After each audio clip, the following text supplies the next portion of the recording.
Assalamualaikum warahmatullahi wabarakatuh.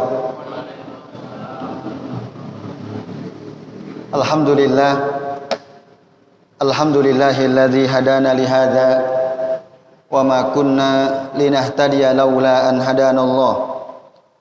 Asyhadu an la ilaha illallah wahdahu la syarikalah wa asyhadu anna Muhammadan abduhu wa rasuluh.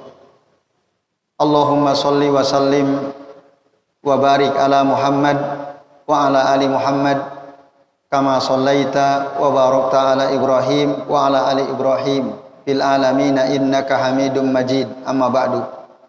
Bapak-bapak dan ibu-ibu serta hadirin hadirat sekalian, a'azani Allah wa iyyakum ajmain. Alhamdulillah, puji dan syukur marilah senantiasa kita haturkan kehadirat Allah Subhanahu wa taala yang telah mengizinkan kita semua bisa hadir pada kesempatan malam hari ini di majelis yang mulia ini untuk sama-sama mempelajari hadis-hadis Nabi sallallahu alaihi wasallam dari kitab Riyadhus Shalihin yang disusun oleh Al-Imam An-Nawawi rahimahullah.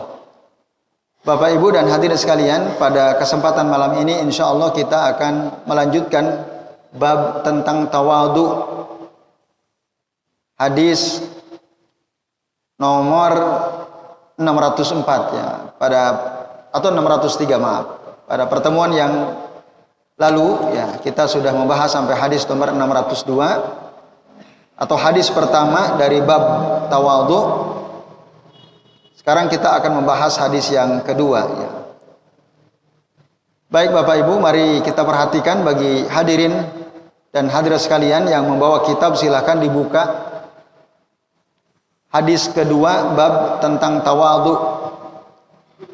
Kami bacakan hadisnya. Wa an Abi Hurairah radhiyallahu anhu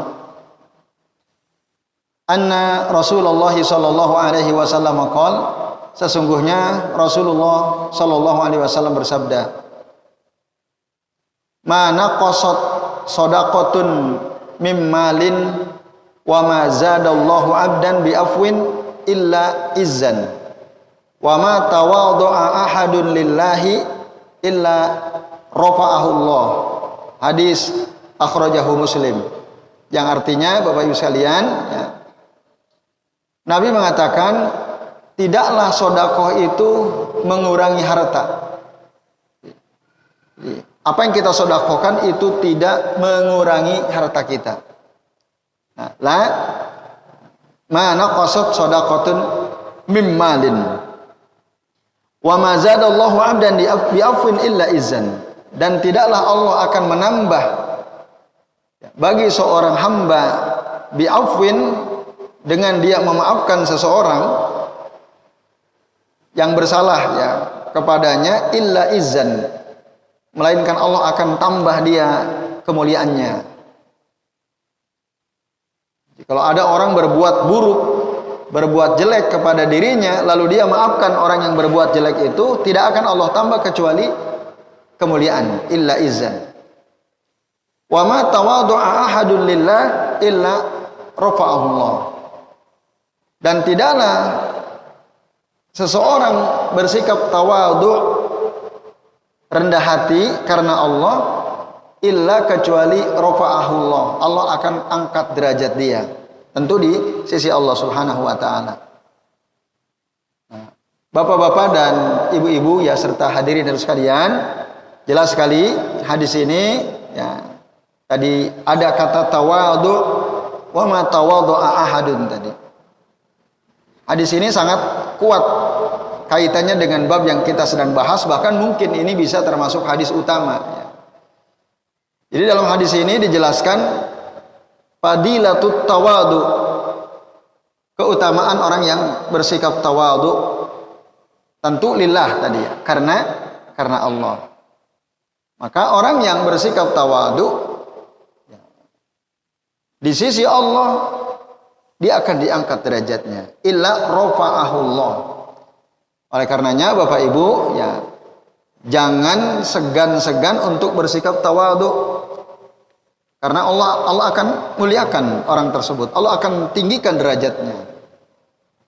Ini ya Bapak sekalian, walaupun mungkin ada sebagian makhluk meremehkan dia karena sikap tawadhu, tetapi di sisi Allah justru orang yang bersikap tawadhu diangkat derajatnya.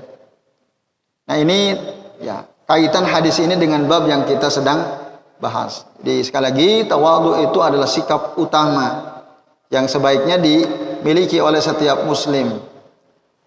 Itu penjelasan ringkas ya dari bab dari hadis ini ya. Hadis ini sebenarnya sudah pernah kita bahas dulu pada nomor 556. Ini kita sudah sampai hadis 603. Jadi hampir 100 hadis yang lalu ya kita sudah bahas hadis ini. Baik, itu Bapak Ibu dan sekalian. Kemudian yang berikutnya, wa an Anas bin Malik radhiyallahu anhu qol,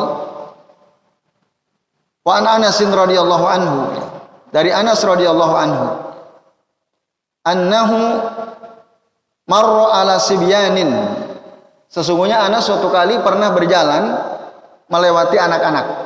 Jadi Anas bin Malik jalan, ada banyak anak-anak. Fasallama alaihim, lalu Anas mengucapkan salam ke anak-anak itu. Satu Anas yang berjalan, anak-anak yang diam. Kemudian Anas yang mengucapkan salam kepada anak-anak itu. Waqal, lalu Anas berkata, kana Nabiyyu sallallahu alaihi wasallam yaf'aluhu. Nabi sallallahu alaihi wasallam sering melakukan hal itu. Jadi Nabi itu sering kalau melewati anak-anak sedang bermain begitu ya. Nabi yang mengucapkan salam. Assalamualaikum. Nah, itu. Dan itu ditiru oleh Anas bin Malik. Walaupun sebenarnya kalau kita kembali nanti kepada hadis Nabi yang lain, nah Nabi telah mengajarkan adab-adab dalam mengucapkan salam ya. Dalam hadis riwayat Imam Bukhari, hadis sahih dalam Sahih Bukhari diriwayatkan oleh Abu Hurairah radhiyallahu anhu ya. Yusallimu as-saghiru 'alal kabir. Hendaklah mengucapkan salam yang kecil kepada yang besar. Itu adabnya sebenarnya. Kalau ada anak kecil ketemu orang besar yang ngucapin salam, yang lebih kecil, yang lebih muda, kita ketemu orang yang lebih sepuh dari kita, maka ucapkan salam kepadanya. Bukan yang tua ke yang muda, adabnya dari yang muda ke yang tua, dari yang kecil ke yang besar. Kemudian ya, almaru alal qaidi, orang yang berjalan mengucapkan salam pada orang yang sedang duduk. Nah, bisa jadi mungkin Anas bin Malik jalan, anak-anak sedang duduk. Adabnya memang yang jalan meskipun dia lebih tua. Karena kaidahnya orang yang jalan dia mengucapkan salam kepada yang duduk. Almaru alal qaidi. Kemudian wal qalilu alal kasir. Alal kasiri. Orang yang banyak orang yang lebih sedikit jumlahnya mengucapkan salam kepada orang yang banyak. Gitu ya. Jelas ya? Jadi yang sedikit mengucapkan salam ke orang yang banyak. Dalam riwayat yang lain disebutkan ya, al-farisu alal mashi. Orang yang ada di atas kuda al-faris atau di atas tunggangan alal mashi, kepada orang yang berjalan kaki.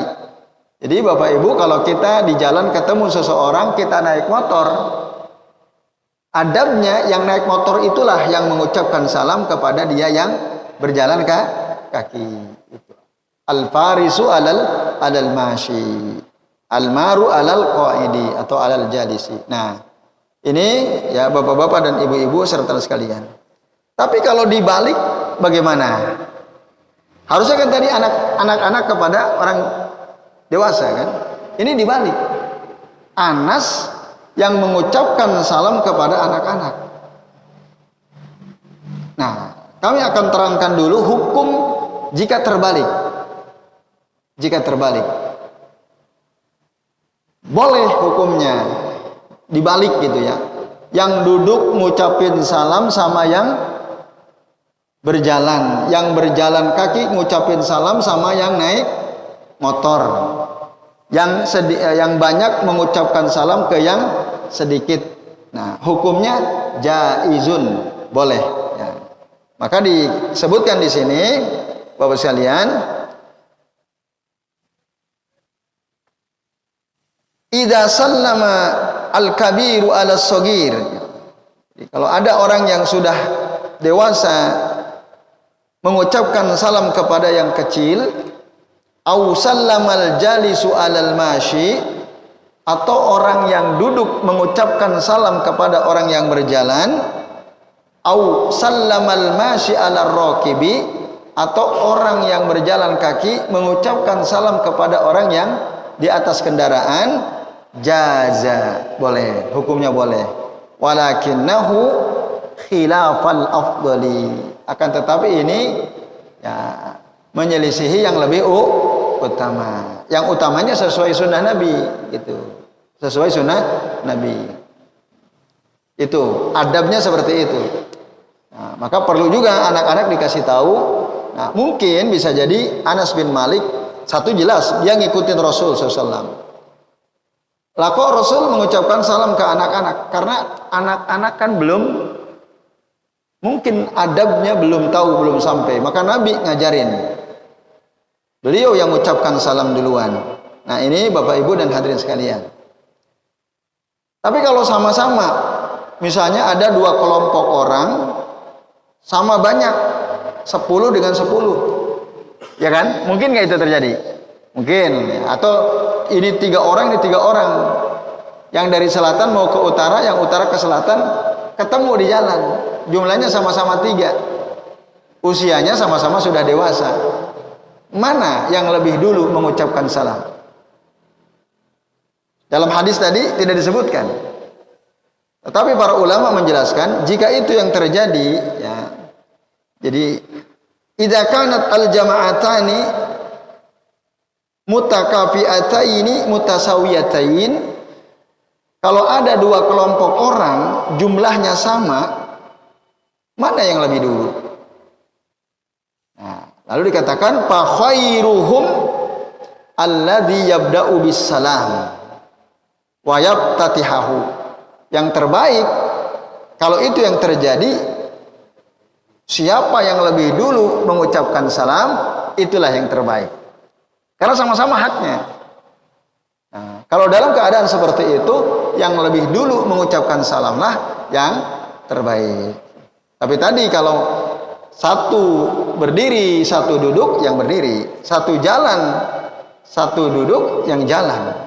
Nah, ini Bapak Ibu dan hadirin sekalian, a'azani Allah wa iyyakum ajma'in. Lalu apa kesimpulan hadis ini, Bapak Ibu?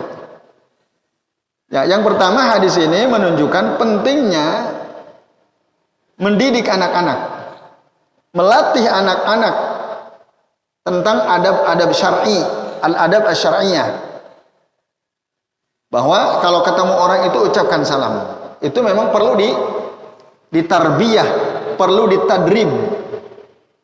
Ya, bukan hanya sekedar diajarkan, tapi ditarbiyah, dididik, tarbiyah wa tadrib. Tadrib itu dilatih. Caranya ya kita dulu yang dewasa ucapkan assalamualaikum. Mudah-mudahan dengan begitu anak-anak paham, oh penting ngucapin salam kalau ketemu orang. Nah, ini Bapak Ibu dan hadirin sekalian, a'adzani Allah wa iyyakum ajmain. Walaupun dalam kehidupan kita sehari-hari nampaknya sudah jalan apa belum Bapak Ibu ilmu ini? Kebanyakan sudah jalan apa belum? Kalau ketemu ngucapin salam gitu. Pada umumnya belum ya. Kita ya ketemu aja gitu ya. Harusnya memang absus salam kata Rasul. Absu as-salam ala man arafta wa ala man lam ta'rif. Ucapkan, tebarkan salam kepada orang yang engkau sudah kenal dan kepada orang yang engkau belum kenal mereka. Nah, harusnya itu ya. Setiap kali kita ketemu orang, assalamualaikum, assalamualaikum, itu sunnah. Pahalanya besar tentu saja, dia menghidupkan sunnah. Tapi sering-sering kita ini entah malu entah gimana itu ya. Bapak Ibu gimana tuh? Kalau ketemu orang selalu ngucapin salam atau tidak? Arang-arang ya, kadang-kadang ya. Nah, maka kalau masih kadang-kadang, ya ini tentu nasihat juga untuk diri kami sendiri ya. Tapi ada kampung, ya, ada kampung yang kami kalau lewat kampung situ, nah, pada umumnya warga kampung itu selalu menghidupkan sunnah ini ya. Jadi kalau ada sesama naik motor gitu ya, nanti yang sesama naik motor kan siapa yang lebih utama yang memulai salam. Nah di kampung itu selalu assalamualaikum. Kenal nggak? Belum kenal. Sampai anak saya kalau saya ajak ke kampung itu, Bi, itu teman Abi ya. Kenapa? Kok ngucapin salam? Jadi menurut anak saya kalau ngucapin salam berarti teman. Gitu ya. Nah artinya udah kenal. Belum kenal. Tetapi tadi sunnah ini dihidupkan di kampung tersebut. Nah ini penting Bapak Ibu sekalian. Maka damai insya Allah tuh ya. Setiap kali kita ketemu, assalamualaikum, salam, assalamualaikum, salam. Itu. Kalau kita mungkin tetet klakson gitu ya. Ayyuhuma afdal, dengan klakson atau dengan salam? Bisalam. Bisalam afdal. Nah, karena ini sunnah. Kalau klakson bukan sunnah ya. Nah itu tradisi kita itu ya. Nah ini Bapak Ibu dan hadirin sekalian ya. Maka, nah. Itu penting. Nah ini sekaligus menunjukkan sikap tawadhu'nya Anas bin Malik di depan anak-anak. Itu tawadhu. Walaupun Anas ini sahabat mulia. Anas ini orang kaya loh Anas. Dan sahabat Ansor yang paling banyak anaknya. Sahabat Ansor paling banyak anaknya, paling kaya. Waktu meninggal warisannya banyak, anaknya 120 Bapak Ibu. Anaknya Anas bin Malik waktu meninggal berapa? Mi'atun wa isrun. 120 itu anak bukan cucu itu, anak. Dan paling kaya karena didoakan oleh Rasulullah Shallallahu alaihi wasallam. Jadi ketika beliau masih kecil, ibunya minta, "Ya Rasul, doakan anakku." Didoakan oleh Nabi, "Allahumma aksir malahu wa waladahu wa barik lahu fima a'taitahu." Ya Allah, ya, banyakkanlah hartanya. Rasul mendoakan Anas supaya dibanyakan hartanya. Aksir malahu wa waladahu, banyakkanlah anaknya, wa barik lahu fima a'taitahu, dan berkahilah pada apa yang telah engkau berikan kepadanya. Doa Nabi mustajab. Mustajab. Maka disebutkan oleh para ulama ketika Anas ya sudah sepuh mau meninggal dunia itu anaknya ada 120. Mustajab. Doa Nabi diijabah. Dan beliau termasuk orang kaya dari kalangan Ansor. Yang kita kenalkan orang kaya Abdurrahman bin Auf, Utsman bin Affan. Betul, tapi itu dari kalangan muhajirin. Sementara dari kalangan Ansor itu Anas bin Malik. Ya. Ketika beliau sudah dewasa itu anaknya banyak, hartanya juga banyak. Nah ini, tapi beliau meskipun demikian tawadhu. Ketemu anak-anak ngucapin salam. Nah ini Bapak Ibu dan hadirin sekalian, a'azani Allah wa iyyakum ajma'in. Nah doa ini tadi, doa Nabi ini untuk Anas bin Malik, boleh nggak kita baca? Boleh. Bapak Ibu ingin nggak punya anak-anak keturunan kaya? Mau atau tidak anaknya kaya-kaya? Mau? Mau anaknya banyak anak? Mau. Kalau banyak anak, kalau kaya iya. Padahal Rasul itu mukasirun bikumul umam. Senang kalau umatnya anaknya banyak. Gitu. Nah maka berdoalah untuk anak-anak kita. Allahumma, kalau Bapak Ibu punya anak lebih dari satu, kita berdoa. Allahumma aksir amwalahum wa auladahum wa barik lahum fima a'taitahum. Ya Allah, banyakkanlah harta anak-anakku, harta-harta mereka, banyakkanlah anak keturunan mereka, dan berkahilah apa yang telah engkau berikan kepada mereka. Itu doa kita selaku orang tua untuk anak kita. Kalau anaknya banyak tadi. Tapi kalau satu anaknya, laki atau perempuan tadi, ya kita doa. Kalau laki, Allahumma barik lahu, Allahumma aksir malahu wa waladahu wa barik lahu fima ataitahu. Atau untuk kita sendiri, boleh. Bapak Ibu ingin nggak diperbanyak hartanya oleh Allah Ta'ala? Mau? Bapak Ibu ingin anaknya diperbanyak? Wah, nggak mungkin. Kenapa? Ya, istri saya maunya cuma 2. Berarti tambah istri itu ya. Tambah istri biar tambah banyak anaknya gitu ya. Nah, Bapak Ibu dan hadirin sekalian, boleh kita berdoa untuk diri kita sendiri. Allahumma aksir mali, ya Allah perbanyaklah hartaku, ya, wa waladi, perbanyaklah anakku, wa barikli fima a'taitahu, dan berkahilah untukku apa yang telah engkau berikan kepadaku. Fima a'taitani, maaf, wa barikli fima a'taitani. Hafal Bapak Ibu? Hafal belum? Mau hafal atau tidak? Mau hafal? Yuk kita ulangi. Allahumma aksir mali wa waladi wa barikli fima a'taitani. Hafal? Belum. Nah, hafalin ya, hafalin tuh ya. Cari itu doa. Kapan kita baca? Kapan saja, di saat waktu-waktu mustajab. Dalam sujud sholat kita boleh. Ya, karena dalam sujud Rasulullah menyuruh kita untuk memperbanyak doa. Doa itu ibadah. Atau dalam tasyahud terakhir di dalam sholat kita boleh.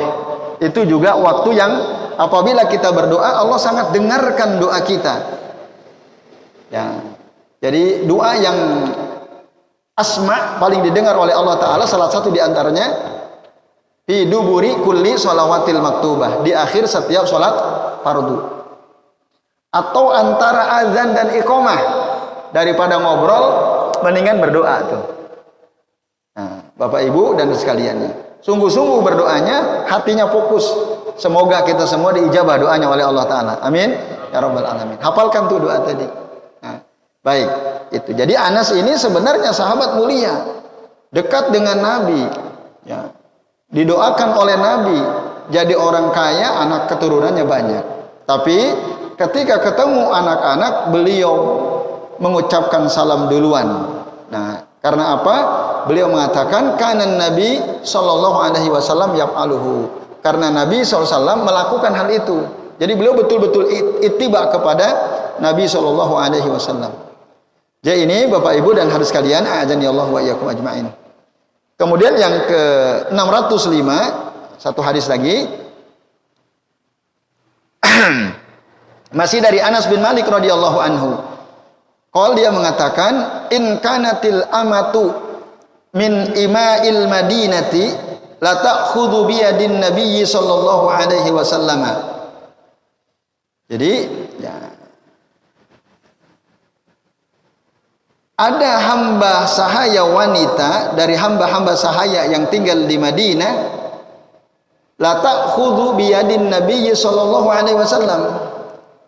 Nah, mereka mengambil tangan Nabi sallallahu alaihi wasallam, fatantaliqu bihi haitsu sya'at.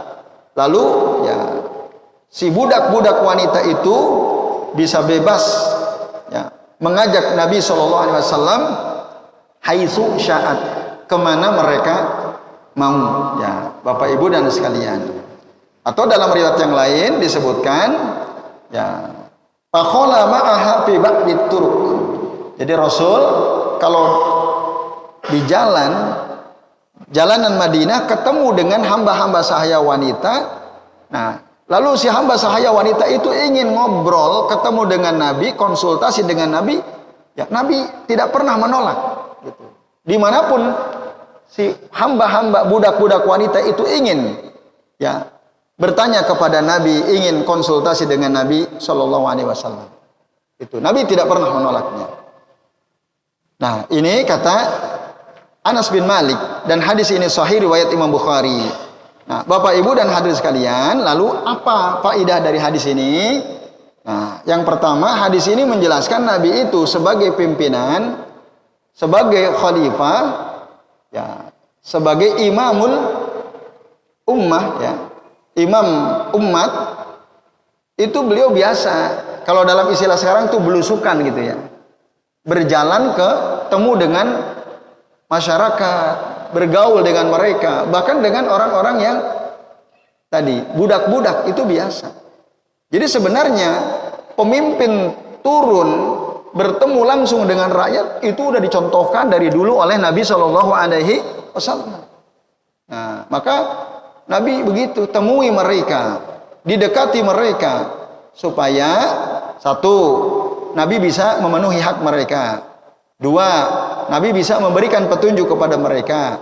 Empat, supaya mereka tahu bagaimana gerak-gerik Nabi dan seterusnya. Dan terakhir, hadis ini sekaligus menunjukkan ketawaduan Nabi SAW. Jadi meskipun beliau diajak oleh hamba saya wanita ke satu tempat, mereka mau cerita, Nabi datangi, Nabi dengarkan untuk apa masalahnya. Nah, lalu Nabi membantu mereka sebisa mungkin. Jadi saya kira ini Bapak Ibu dan hadirin sekalian yang kita bisa bahas karena sudah jam 6.40, maka waktu selebihnya kami kembalikan ke Pak Pono.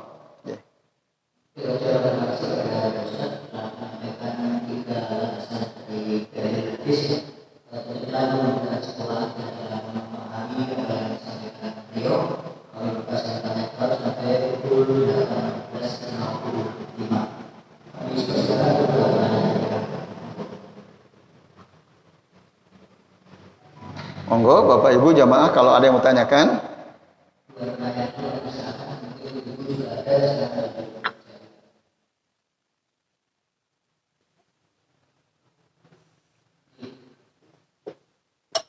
Ada ibu-ibu ya?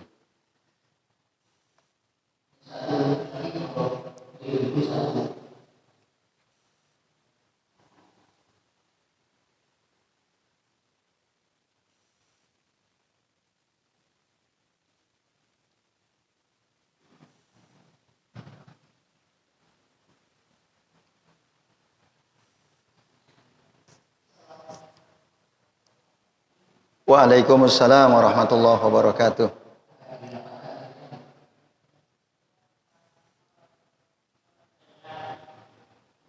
Kurang keras Bu, maaf suaranya.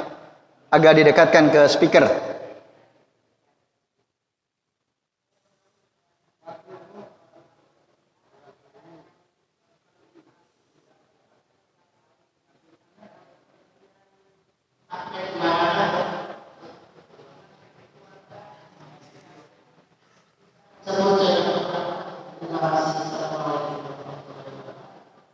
Waalaikumsalam warahmatullahi wabarakatuh. Ada yang bisa bantu memperjelas pertanyaan yang di belakang, Bapak-bapak? Maaf, Ibu.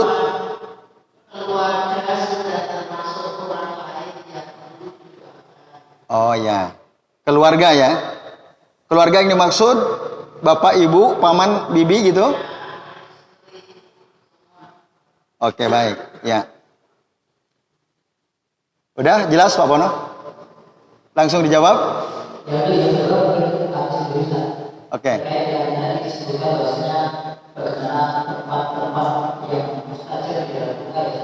Ya. Kemudian di saat akhir sebelum salam. Ya. Saya bertanyakan terkait doa sebelum salam. Ya, seperti masih banyak pendapat terkait dengan batasan-batasan doa yang bisa terkait itu juga banyak. Satu di antaranya apakah ada batasan doa khusus? Kemudian yang kedua kali terkait dengan apa doa yang kita inginkan sementara kita tidak memiliki tidak punya kemampuan terhadap bahasa Arab dengan bahasa kita bagaimana? Ya.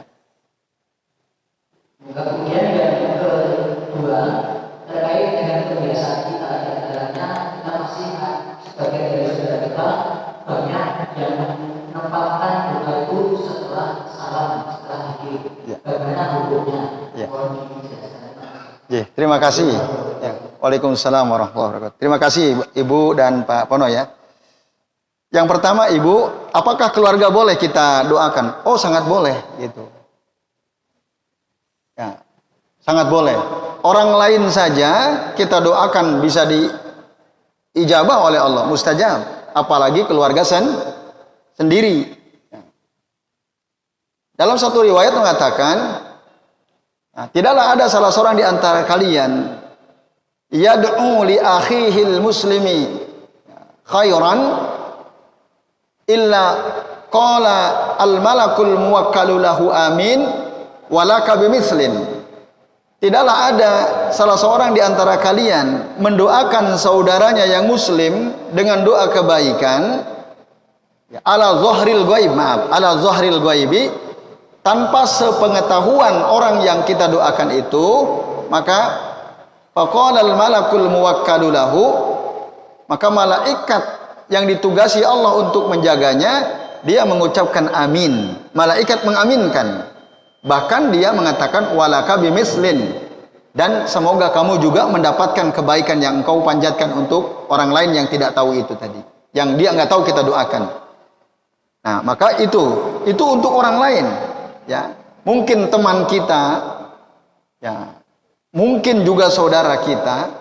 Ya, kalau kita doakan tanpa sepengetahuan dia, itu diaminkan oleh malaikat, Bapak Ibu. Jadi mendoakan orang lain itu suatu keuntungan, gitu ya. Bahkan kita akan didoakan balik kebaikan oleh para malaikat yang menjaga kita. Itu apalagi keluarga sendiri. Ya, kita doakan misalnya ada di antara saudara kita, Bu ya, mungkin secara ekonomi sulit gitu ya. Kerjaan susah. Kita doakan dengan doa tadi. Ya, kita niatkan dalam hati atau kalau perlu kita sebutkan, Allahumma aksir fulan malahu wa waladahu wa barik lahu fima a'taitahu. Boleh tuh. Nah, jadi kita peduli kepada saudara kita, kerabat kita. Yaitu Bu ya, jadi sangat boleh, bahkan penting, harusnya kita doakan mereka, saudara-saudara dekat kita, termasuk tentu saja sesama kaum muslimin. Yaitu Bu, jadi boleh, bukan tidak harus anak, paman kita, bibi kita, kakak kita, adik kita doakan. Bahkan orang lain sesama kaum muslimin kita doakan mereka. Yaitu.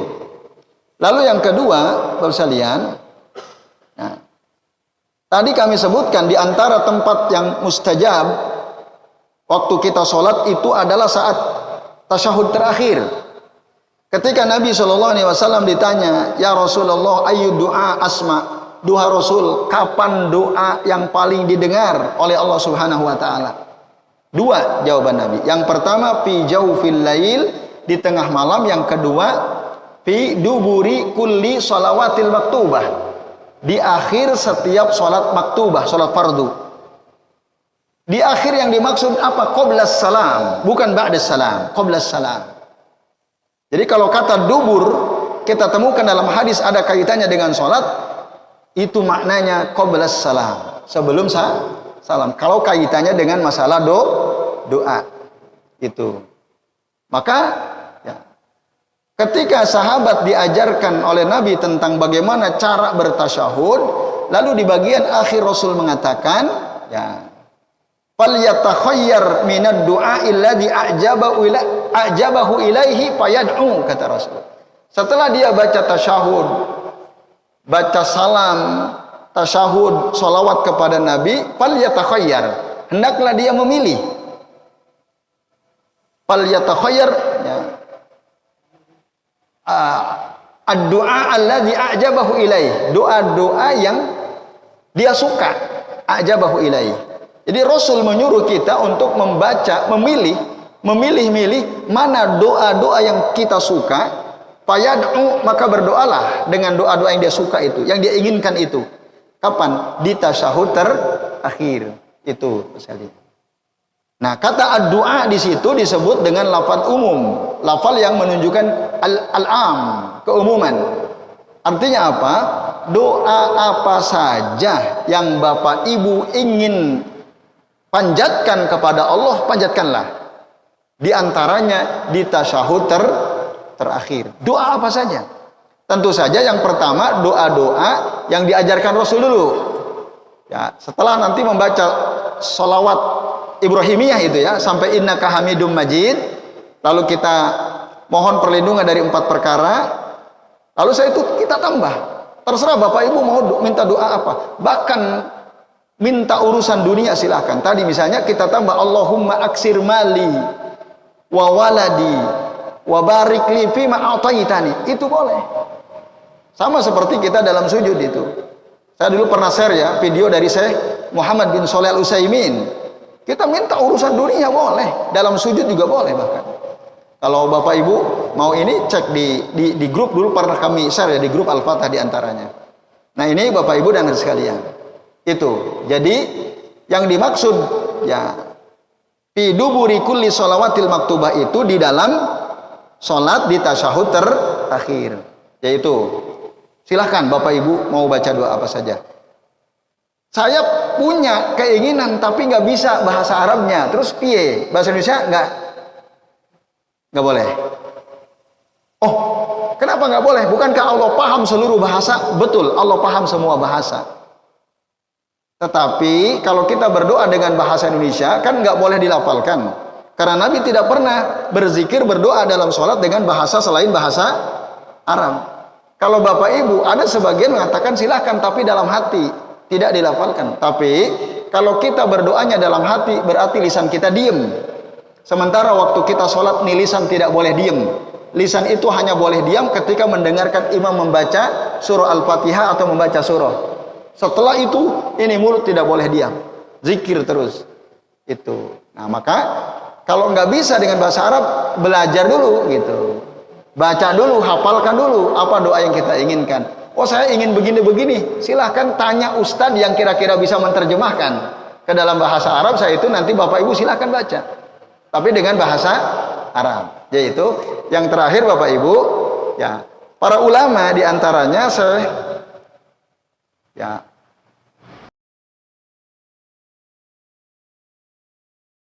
beliau punya kitab Al-Minzar.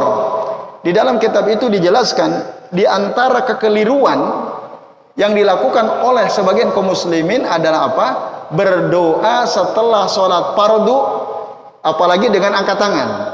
Ini kekeliruan. Minal akhta' asy'iyah ini. Banyak nggak di antara kita Bapak Ibu kalau habis sholat berdoa begini? Banyak. Ada di antara kita? Itu akhta', kesalahan itu. Kesalahan. Rasul itu tidak pernah berdoa setelah sholat fardu. Rasul tidak pernah berdoa seperti ini setelah sholat fardu. Kenapa? Karena doa Rasul di dalam sholat. Rasul itu berdoanya dalam sholat. Sementara kalau setelah sholat fardu, mahallu zikr, itu tempatnya zikir, bukan berdoa. Dalam Al-Quran disebutkan dalam surah An-Nisa ayat 103. Silakan yang bawa HP dibuka. Surah An-Nisa ayat 103. Nah. Udah ketemu?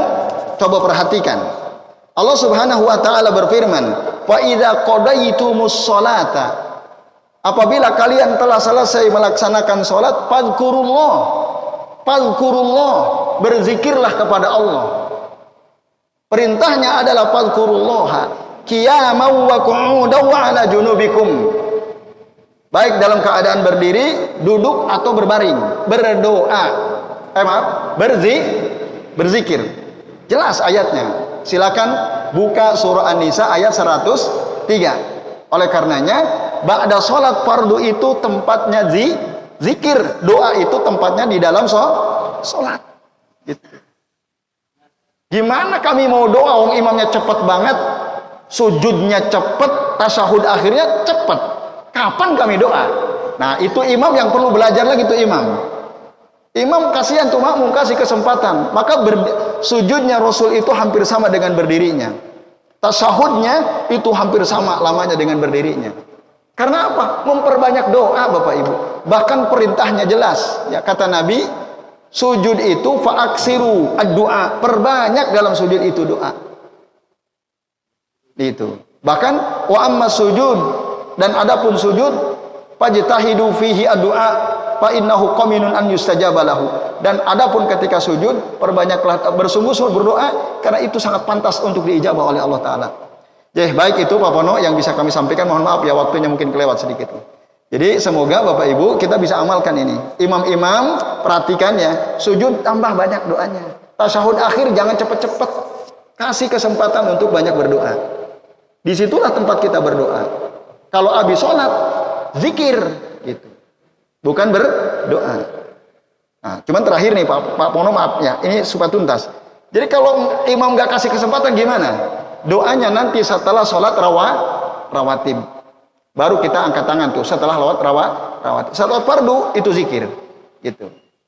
Yaitu yang kami baca ya dalam kitab Al-Minzur, tentang penjelasan kesalahan-kesalahan kaum muslimin ya. Di antaranya kesalahan di dalam berdoa. Wallahu taala alam bisawab. Terima kasih, mohon maaf jika ada kesalahan dan waktunya kelebihan. Wassallallahu ala Muhammadin wa ala alihi wa sahbihi wa baraka wa sallama alaihim ajma'in. Billahi taufiq wal hidayah. Wassalamualaikum warahmatullahi wabarakatuh.